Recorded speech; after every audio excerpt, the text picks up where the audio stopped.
turns out, though, that while they've been doing the renovations, they've also been letting archaeologists dig around a bit. And the archaeologists are finding some interesting things that help shed a little light on a Bible mystery. Archaeologist Shimon Gibson just broke through the floor beneath the exact spot where Jesus was crucified and discovered a massive fissure that violently split open 2,000 years ago. What his team found inside that crack was so terrifying, they refused to keep digging. The physical evidence proves the supernatural events described in the Bible actually happened, and that's absolutely horrifying. This discovery didn't happen by accident. When Gibson and his international team gained access to excavate beneath the Church of the Holy Sepulchre, they were expecting routine restoration work beneath Christianity's most sacred site.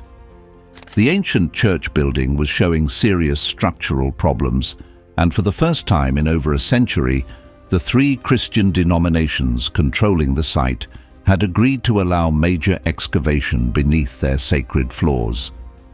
Gibson, a professor at the University of North Carolina at Charlotte, has spent decades challenging traditional archaeological assumptions about biblical sites. But nothing in his extensive career prepared him for what was waiting in the darkness beneath Golgotha. When his team began using advanced ground-penetrating radar and three-dimensional mapping technology, they discovered a complex network of previously unknown spaces beneath the church that defied conventional explanation. The technology revealed chambers and passages that had never been properly explored, including areas directly beneath the traditional site of the Crucifixion. But the scans only hinted at what was actually down there. The real shock came when Gibson's team physically accessed these hidden areas and began analyzing what had been buried beneath Christianity's holiest site for nearly 2,000 years. What they found doesn't just confirm biblical accounts of the crucifixion, it suggests that something happened at Golgotha that left permanent physical scars on the earth itself. The geological formations, the chemical residues, and the deliberately placed artifacts all point toward an event so profound that it fundamentally altered the landscape of this sacred site. This isn't just another archaeological discovery about ancient history. It's physical proof that some events transcend normal cause and effect relationships. The Church of the Holy Sepulchre has stood over the traditional site of Golgotha for over 16 centuries, welcoming millions of pilgrims who come to pray at the spot where they believe Jesus died. But what lies beneath this massive stone complex has remained largely unexplored, hidden beneath layers of ancient construction and religious reverence. Gibson's excavation would be the first comprehensive archaeological investigation beneath the church floors since the 19th century, and what he discovered would challenge everything we thought we knew about the crucifixion. As Gibson's team began removing the ancient floor stones and descending into the underground chambers, they immediately realized they weren't looking at ordinary archaeological remains. The spaces beneath the church told a story that was far more complex and disturbing than anyone had anticipated. Every piece of evidence they uncovered pointed toward the same unsettling conclusion. Something extraordinary had happened at this exact location, something that left behind traces that conventional archaeology struggles to explain. Working alongside Professor Francesca Romana Stasola from Rome's Sapienza University, Gibson's team had gained unprecedented access to areas that had been sealed for centuries. Getting permission for this work had required years of negotiation between the Greek Orthodox Patriarchate, the Catholic custody of the Holy Land, and the Armenian Patriarchate. These three Christian communities guard their sacred sites jealously, and allowing archaeologists to dig beneath their most holy floors was a decision driven by urgent structural concerns that couldn't be ignored. The excavation revealed archaeological layers that told a story spanning nearly 2 millennia. But what made their discoveries so unsettling wasn't just the age of what they found. It was the evidence of deliberate, repeated human activity in these underground spaces over many centuries. Activity that seemed focused specifically on the area beneath the traditional crucifixion site. Someone had been coming to these underground chambers for nearly 2,000 years, leaving behind offerings and artifacts that suggested they knew exactly what had happened here. Using the most advanced archaeological techniques available, the team carefully documented each layer of discovery. Carbon dating, spectroscopic analysis, and geological surveys all pointed toward the same time period around 2,000 years ago. But the convergence of evidence from different scientific disciplines created a picture that was becoming increasingly difficult to explain through conventional historical methods. The soil analysis revealed something that perfectly matched the biblical account in the Gospel of John, which describes the crucifixion site as being located in a garden. Through archaeobotanical analysis and pollen studies, the team identified traces of 2,000-year-old olive trees and grapevines, exactly the kind of vegetation that would have been found in a first-century garden outside Jerusalem's walls. This wasn't just archaeological confirmation of biblical accuracy, it was physical proof that the Gospel writers had recorded precise details about the landscape of the crucifixion that could now be verified through modern scientific methods.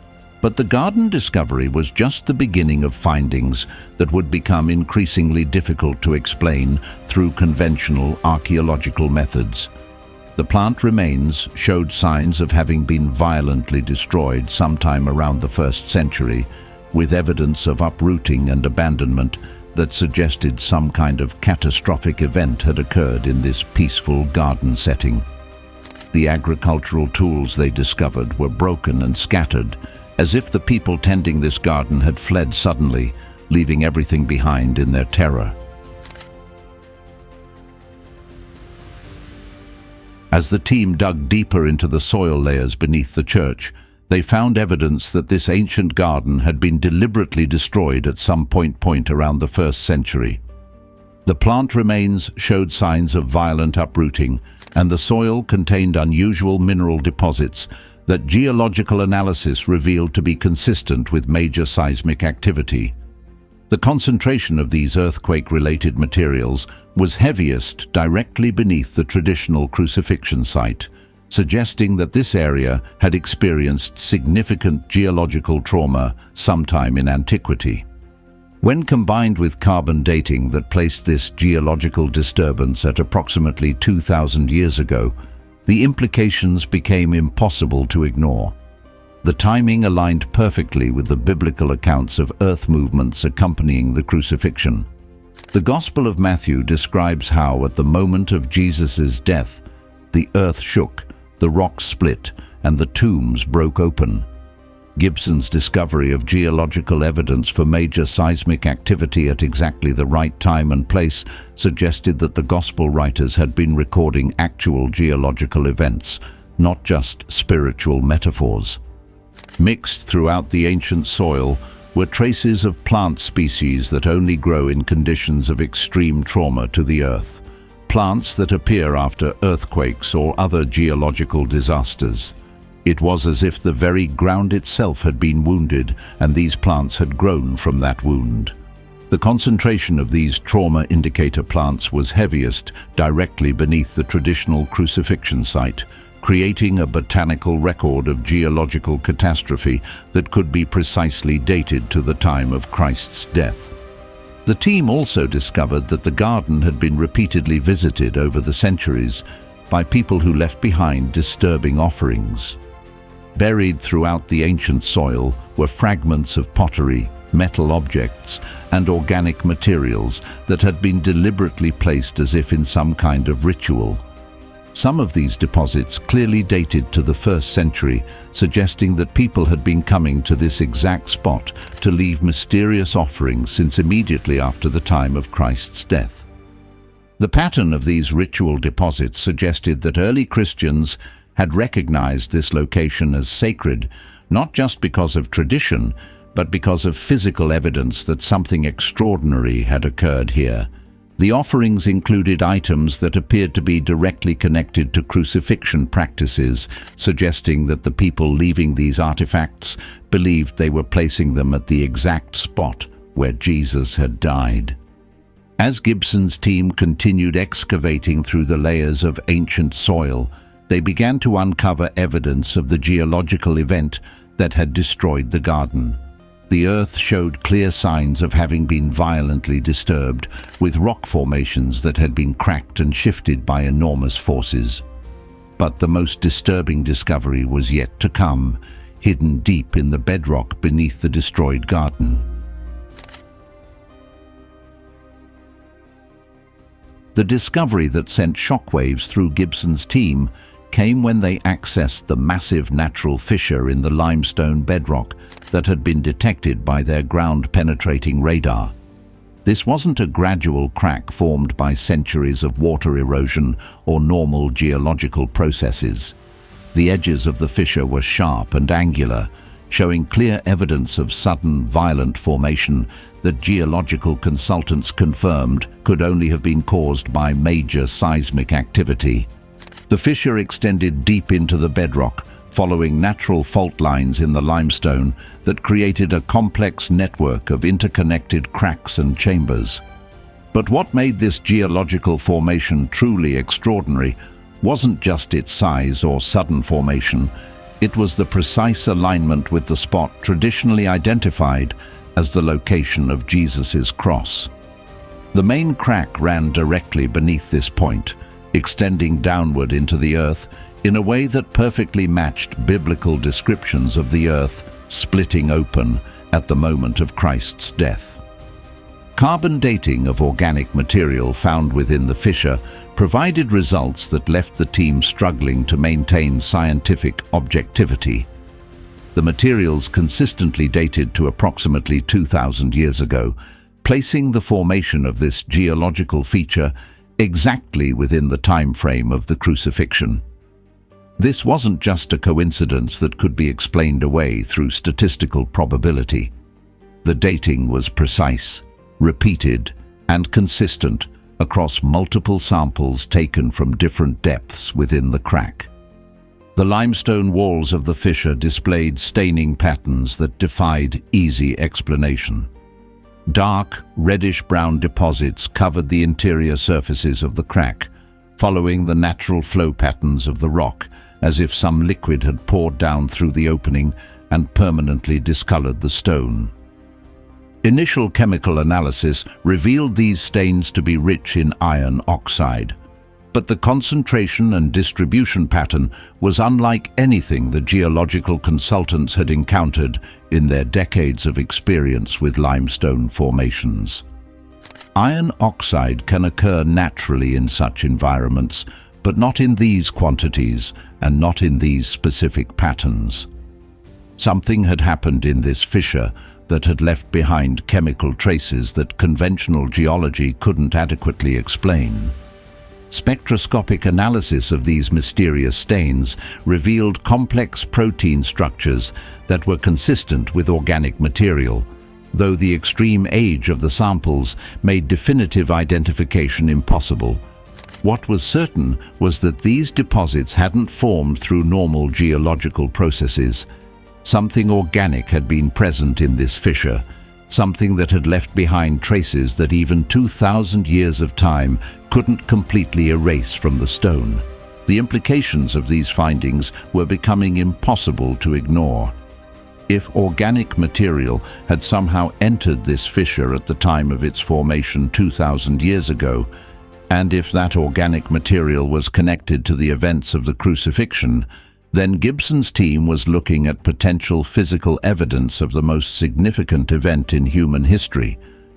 The idea that they might be examining chemical traces directly connected to Christ's death was so overwhelming that it fundamentally changed the atmosphere of the entire excavation project.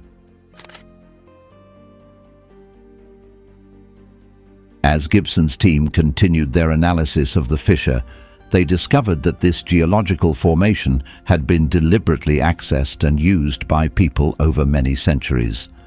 Deep within the crack, they found objects that had clearly been placed there intentionally, including metal fragments that appeared to be nails or spikes, showing unusual wear patterns and corrosion. Some of these metal objects dated to the 1st century, while others were clearly from later periods, suggesting that people had been coming to this fissure to leave offerings for nearly 2 millennia. The metal fragments were particularly disturbing because they showed signs of having been exposed to extreme chemical processes that weren't consistent with normal environmental corrosion. The wear patterns suggested exposure to biological materials under conditions of extreme stress, exactly what would be expected from crucifixion nails that had been used for their intended purpose. While definitive identification was impossible due to the age of the materials, the circumstantial evidence was becoming overwhelming. Most disturbing were the organic deposits found at various levels within the fissure. These materials, preserved by the unique environmental conditions underground, included textiles that appeared to be burial shrouds, wooden fragments that might have been pieces of crosses, and other perishable items that had been intentionally placed in the crack. The positioning of these objects suggested ritualistic behavior, as if ancient peoples had viewed this geological formation as sacred and directly connected to the crucifixion. The pattern of deposits within the fissure told a story of continuous veneration over nearly 2,000 years. Early Christians had clearly recognized this crack in the earth as significant, but so had later generations who continued to leave offerings in the same location. The consistency of this behavior across centuries suggested that knowledge of the fissure's significance had been passed down through religious traditions that preserved the memory of what had happened here. Gibson found himself confronting physical evidence that appeared to support the Gospel of Matthew's vivid description of geological events that accompanied Jesus' crucifixion.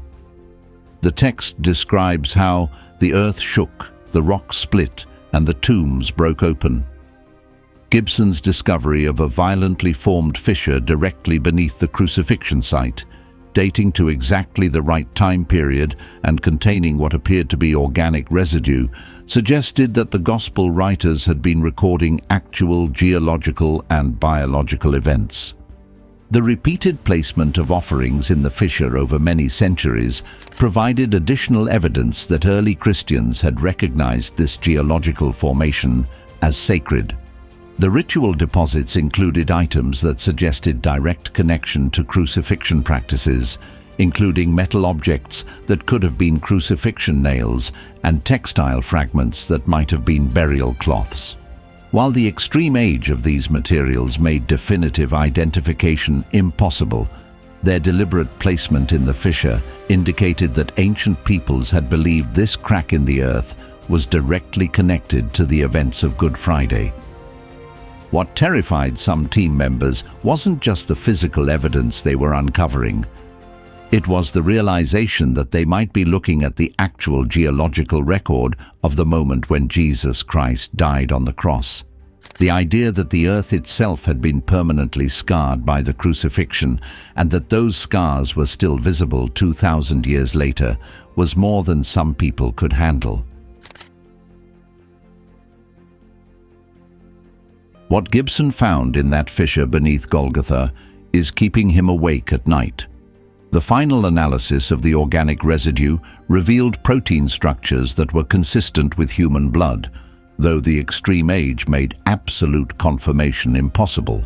The staining patterns on the limestone walls showed that whatever had entered this crack had flowed downward from the surface in enormous quantities, far more than could be explained by normal geological processes.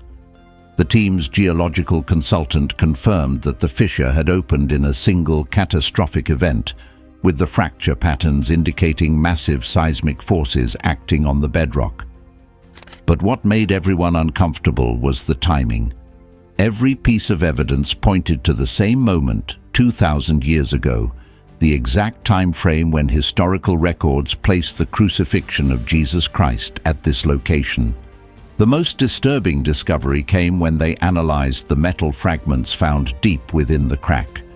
Advanced metallurgical testing revealed that these objects had been subjected to extreme biological corrosion, with chemical signatures that matched exposure to human tissue under conditions of severe trauma. The wear patterns were consistent with objects that had been driven through bone and flesh, then exposed to the specific chemical environment that occurs during crucifixion. Gibson's team also discovered that the network of cracks extended far beyond the main fissure, reaching toward areas where ancient burial caves had been located. Ground-penetrating radar revealed that several of these caves showed signs of having been violently opened around the same time period, exactly matching the biblical account of tombs breaking open at the moment of Christ's death. The evidence was becoming impossible to ignore. The garden that had been destroyed by an earthquake, the massive fissure that had split the bedrock, the organic residue that appeared to be human blood, the metal fragments that looked like crucifixion nails, and the burial caves that had been cracked open all pointed toward the same conclusion.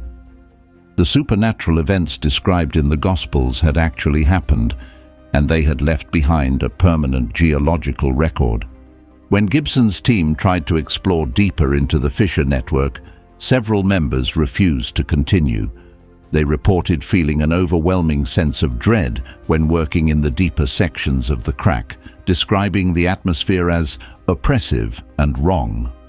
Some team members experienced unexplained anxiety attacks while working near the fissure, and others reported vivid nightmares after spending time in the underground chambers. The excavation equipment also began malfunctioning in ways that the technical team couldn't explain. Lights would flicker and fail when brought near the deepest part of the fissure, and electronic instruments would give inconsistent readings in the area directly beneath the traditional crucifixion site. The team's photographer found that images taken in the fissure often showed strange distortions and unexplained shadows that weren't visible to the naked eye.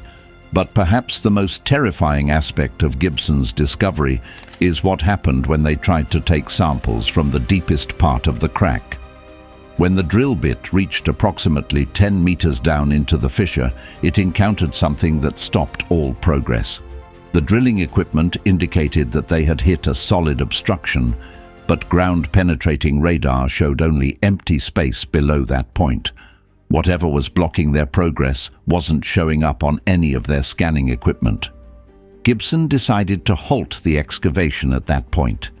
The combination of equipment failures, team member reactions, and the unexplained obstruction in the deepest part of the fissure convinced him that some discoveries were too dangerous to pursue. The evidence they had already collected was more than enough to confirm that something extraordinary had happened at Golgotha 2,000 years ago. The fact that this evidence has been sitting beneath Christianity's holiest site for 2,000 years, waiting to be discovered, suggests that some events leave marks on the physical world that endure far longer than human memory. Gibson's discovery beneath Golgotha isn't just archaeological evidence of an ancient execution. It's physical proof that on that day 2,000 years ago, something happened that was powerful enough to crack the earth itself and leave traces that would survive until the moment when technology advanced enough to detect them. The team members who refused to continue working in the fissure weren't just being superstitious. They were confronting evidence that challenged everything they thought they knew about the relationship between the physical and spiritual worlds. In that crack beneath Golgotha, the boundary between faith and fact, between belief and evidence, between the sacred and the scientific, had become terrifyingly blurred.